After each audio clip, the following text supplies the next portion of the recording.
Sakau, aš atvykau sunkiam darbui. Ir jis man iškart teksašišką tarmę sako, what's your mission statement? Kokia tavo misija, koks tavo tikslas? What's your mission statement? Koks tavo misijos tikslas? Sakau,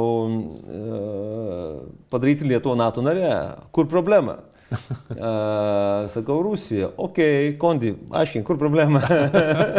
Prisėsk. Dar buvo sutapimas toks, kad kaip tik dieną prieš tai prezidentas Adamkus su vizitu lankėsi Maskvoje, Kremliuje, susitiko su Putinu.